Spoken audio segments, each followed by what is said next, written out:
Welcome everybody to the Dynamic Investing Podcast with Erik Gebhard and myself, Tim Travis. So it's Friday, March 27th, and Erik, goodness gracious, quite a bloodbath in Wall Street today, huh? Yeah, it certainly is. I guess unless you're short, but of course most people aren't, Yeah. and most investors are not. But yeah, that is it's sort of a quietly, grindingly lower percent or two every week, it seemed, up until just this last week.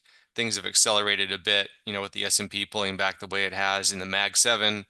Uh, I guess we'll talk a bit about it, but sort of decoupling and and now they led the market up, and now it seems to be leading the market down in large part. But we can talk some more about some of those particular tickers. You've got the geopolitical conflict obviously is making headlines. So, obviously energy is in the news all the time, and I think you're going to talk a bit about that as well as we go on in the next few minutes here. But I think oil was just about at 100, West Texas Intermediate, and that's about what is that, 40, I think it's like 48, 49, almost Yep. 50% gain. Exactly. Uh, is it just in March? I think it is just in March. Yeah, no, What, exactly. It's been in a month. It's been about a yeah, 50% gain, and Brent's even worse. And you're exactly right. I mean this conflict with Iran has really escalated to the point where it is having a major impact on the economy. I saw that Iran didn't even allow two Chinese shipping boats to pass today, which is crazy because normally kind of China gets a free pass because they're the largest energy importer, and you're seeing it. I mean, Europe is really in trouble right now because gas prices are rocketing. They cut their nuclear power facilities long ago, and they embraced all the green, and then the war with Russia, and the pipeline explosion, and so it's a very serious issue.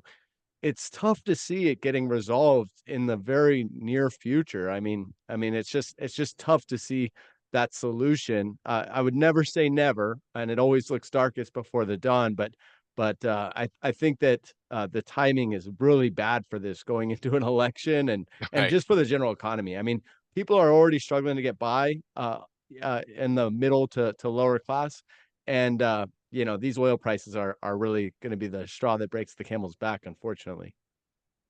Yeah, that's a good point. I mean, energy flows through everything, obviously, and especially in some of the states like where we happen to be in California, you know, that's a brutal day. It's a brutal, 5 minutes at the pump when you fill up. Let's put it that way. I Yeah, mean, I know Arizona has fuel that's probably $2 a gallon cheaper than California, and other states are even cheaper than that. right. But anyway, so you've got the S&P. Last I looked here, we're still down, what, 1.5%, something like that right Yeah, now. And down today, and the Nasdaq's down over two as we right, speak.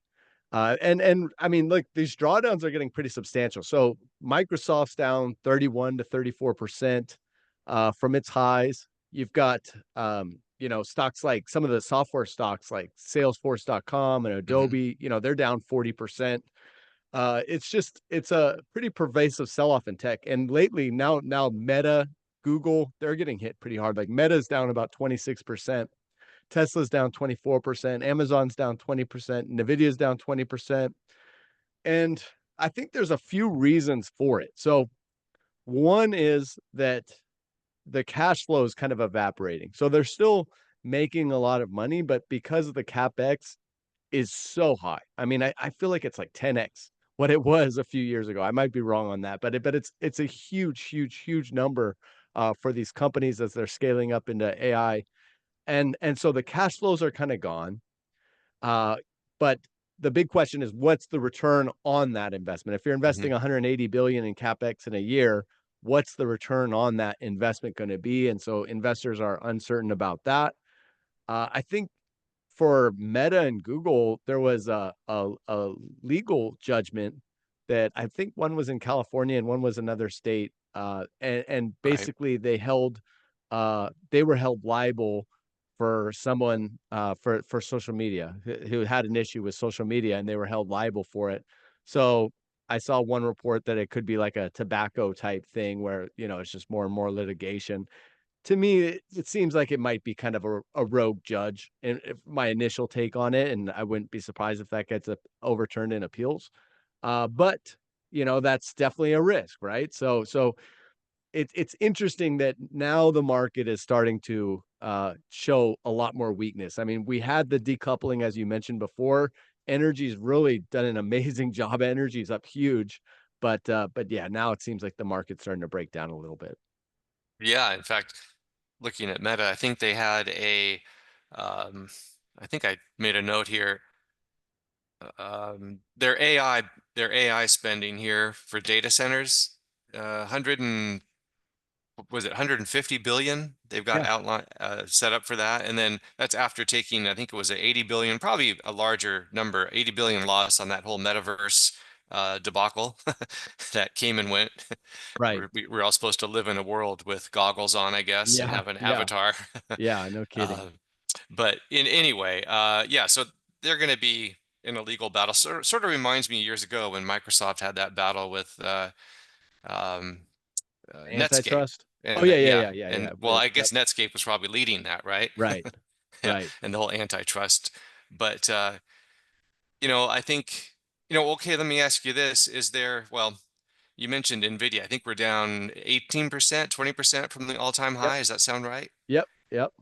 From the 52 So, week high. Yep, yeah, maybe I know there's an equal weight S&P 500 index that's down just fractionally at the moment, compared to the Mag 7. So we talked about that decoupling. So, it's kind of interesting how you get this shift, and it's not really telegraphed when it happens either, and it no, happens quickly. I mean, it's it really in always a does. month. It This whole always does. dynamic Yep. that you always buy the dip, and you always buy the big tech, and you always buy the Mag 7 no matter what. That entire dynamic has shifted, but that's also perhaps, I guess, creating opportunity. And I know that's a lot of what you look at is things that have essentially, um, let's say, traded to a level that's more in line with maybe what could be argued as value. Right. So 100%. yeah. 100%. Like this week, and I should start with there's risk in all investing. Options aren't suitable for all investors. Past performance not indicative of future results. So got to get the disclosure out of the way. But yeah, I mean, like Meta, for instance, now it's trading at about 16 times earnings, which is pretty darn cheap. And Mm, it's an interesting stock because if you do take out the sections where they're losing a lot of money, the business is just so darn profitable. right. And the advertisers love, they get a huge ROI on Instagram and on Facebook ads. So they're doing a really good job. They're winning a lot of these battles. Yeah, there is a lot of risk. Zuckerberg has struck out on a few of those ventures, but They can afford to. you can afford to, and you kind of have to play ball a little bit in this with things changing so rapidly. But yeah, I mean that looks interesting, and Amazon's very cheap. I mean, these multiples are getting a lot more attractive. Nvidia is an interesting one. The multiple is cheap relative to earnings. The difficult one there is kind of predicting the margins, the sustainability of the margins. But Okay. yeah, I think that the market's getting a lot more attractive. And then like forget about tech too. So tech, I think, is getting a lot more attractive here, and some of these software names too. Like I mean, shoot, Adobe, they're multiple. They used to be trading at 2 times the valuation of the S&P 500. Now it's at half the valuation of the S&P 500. Just incredible. Okay. What But period of time? What period of time did that a couple pull back? years, just a couple Okay. years. There's the fears that the AI, that they're going to be able to kind of vibe code and create images on a level of Adobe, which I think is true to some extent, but I think the larger corporations that are paying most of the money to Adobe, they want the best quality product, and so I do think that there's some durability there. I don't think, and it's not like these software companies aren't playing in AI. They are. They're expanding their AI offering. So I do think that the sell off is a little overblown on a lot of those names. Even like Salesforce.com sold off really, really hard. And I heard an executive say that even they write like I think they spend tens of millions of dollars on Salesforce per year for a very large company. Right. And it's like, well, if I had a free if a competitor could offer a free product, I still wouldn't use it because it's so ingrained in their sales force. And it's, Hmm. it's just very difficult to change those processes. And it's just, you create major upheaval in a large organization. So I do think that a lot of the fears are overblown, and that's opportunity for the long term and investor. But yeah, Yeah, we'll see. We'll see. I think AI is there's unknown. That's right. And there's always the adoption problem when you have a shift in technology across a landscape or a workforce as well. There's that familiarity and that level of adoption that's, difficult sometimes. And there's a bit of a moat, I guess you could say, with some of these companies, even with the AI. And in fact, I think the mindset might be turning a bit because at first it seemed like a threat to these established, technology firms or any firm really with AI. But on the other hand, I think people are now looking at it, and maybe the pricing will start to reflect this soon, but they're looking at it through a different lens, suggesting that actually it's just going to make them better. I agree. It's just That's going what to the make cloud what they did. do better Yeah, and more profitable. it's And what the the cloud cloud did. service, Yep. yeah, They yeah, remember when they switched from software licenses to cloud, to the cloud and per yeah. seat, and it increased the profitability. Adobe was one of the pioneers of doing that. So it's interesting that they're getting hit again. And then I mean, then you have rates going up. So interest rates, that's the other story. So uh the 10-year treasury is at over 4.4 right now. And so that's a huge negative for the mortgage market, the housing market. uh, the Fed is not going to be able to cut rates. No way in heck can they cut rates right now. So a lot of people were banking on that. Hmm. So I don't know. I do think that the pressure is going to build to end this war sooner than later. And you saw it. I mean, stuff looked really bleak last year with the tariffs, and cooler heads kind of prevailed, and whatever someone thinks about this is a much different situation. To me, this was such an unforced error to walk into this. And I mean, the reality is that Iran is holding a significant leverage card in the Strait of Hormuz. I mean, it's causing havoc, and it really doesn't seem like the energy markets were ready for it. Yeah, it's kind of how real life sometimes replicates, novels and fiction and whatnot, where you have these stories where you've got these two powers colliding, and one of them has some sort of uh, mineral that's needed, or almost like Yep. a science fiction thing, and yet it's real. This is like you can't write a script that's better, or like not necessarily better, but that's more realistic than what's happening right now. I mean, you Yeah. see the pursuit for scarce resources and so forth, and keeping your economy going, keeping your people happy, attempting to maintain power, win elections. All this, it all relates to exactly what you talked about. So this doesn't get any bigger really in terms of being a big deal. No, no, you're right. Yeah, Exactly. It's massive. And then yeah, and it's on the cusp of the war with the Russian war. It still hasn't been resolved, which is very unfortunate. That's been another disastrous thing and horrible for energy markets. So to have these two things compounding, yes, it's good for the US LNG business. But I right. mean, I saw that Qatar exports a huge amount of they supply a huge amount of Europe's natural gas needs. And I mean, their biggest facilities are basically shut down, But they're and it's getting going to take struck. years Yeah. to yeah, exactly. That's It's right. That's right.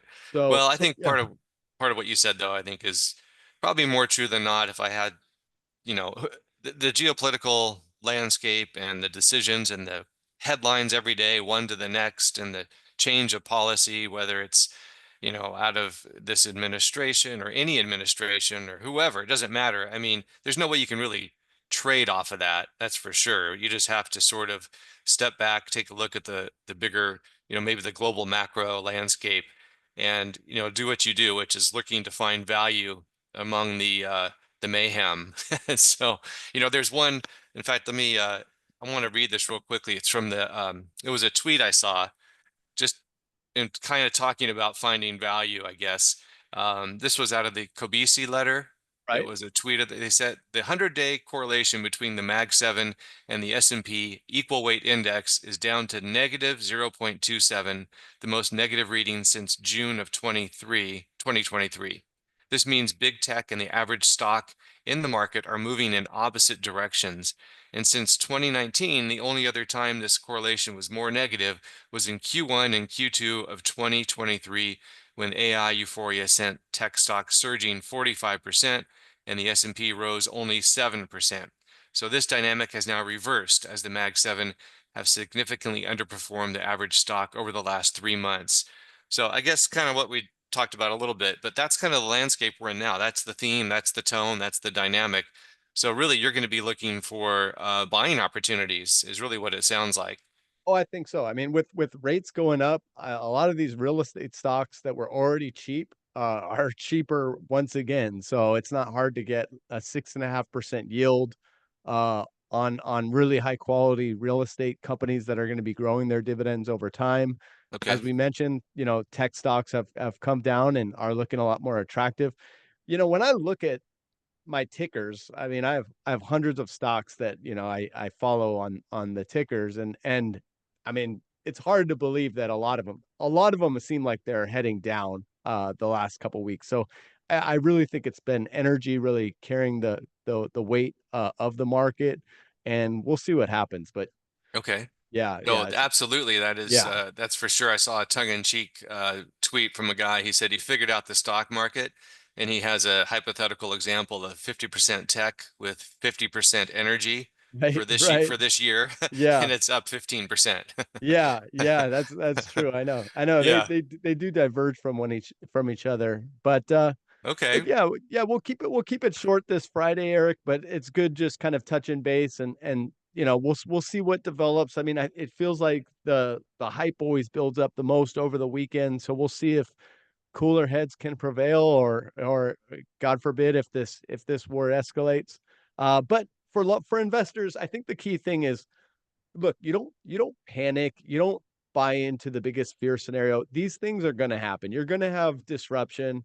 It's going to look bad for periods of time. There's always some story that is capturing the headlines and that scares people. And Right. most people lose money by panicking. Like that's the number one thing you don't want to do. You want to Right. have a process to your investing. And so what we do is we look to identify companies that are trading at large discounts to intrinsic value, and we ascertain intrinsic value by looking at the cash flows, the balance sheet, the capital structure.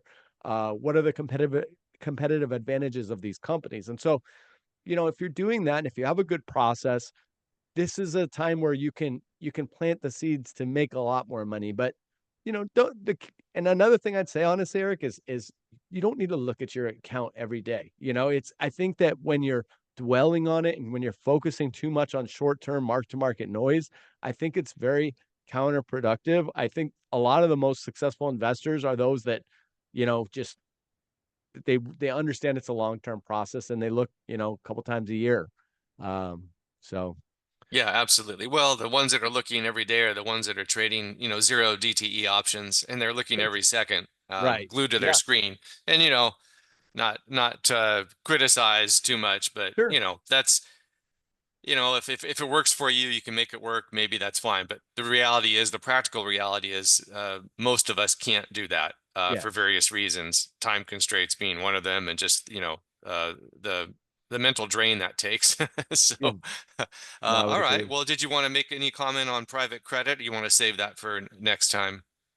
Make one comment. So we talked Okay. about that a lot in the last couple of podcasts, and so I looked at something that was interesting. I did an analysis on Blue Owl Development Company, so that's the ticker symbol OBDC. So currently, the company's trading at about a 25% discount to its net asset value.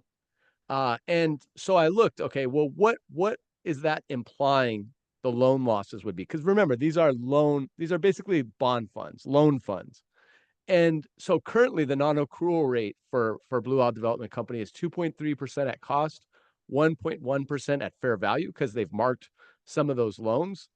Okay. Historically, the net realized loss rate has only been 8 to 29 basis points annually since 2016.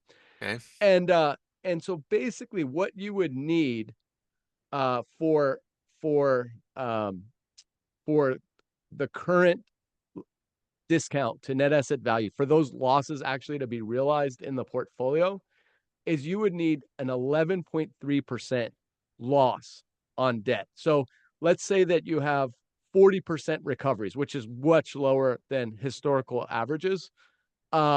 You would need 16.8% of the portfolio to default. Uh, Okay. and so that's right. As I mentioned, right now it's 1.1% at fair value. And so to extrapolate the current valuations, you would need a financial crisis way worse than the Great Recession for these losses to occur. And Right. so I think it's a really attractive opportunity for those that can look through the noise. And there's just a lot of bad reporting on it. So Right. yeah, I can't wait till earnings come out. Earnings season starts in 2 weeks, 3 weeks. So I think that that will be something that the market leans on and looks at forward guidance. But I think that's good. Okay. Everyone have a great weekend. Eric, thanks so much for being on here with me, and we'll talk again next week. Yeah, absolutely. It's always fun to chat, and we'll just touch base next week. Have a great weekend. Okay, All catch you right. later. Bye Bye bye. bye.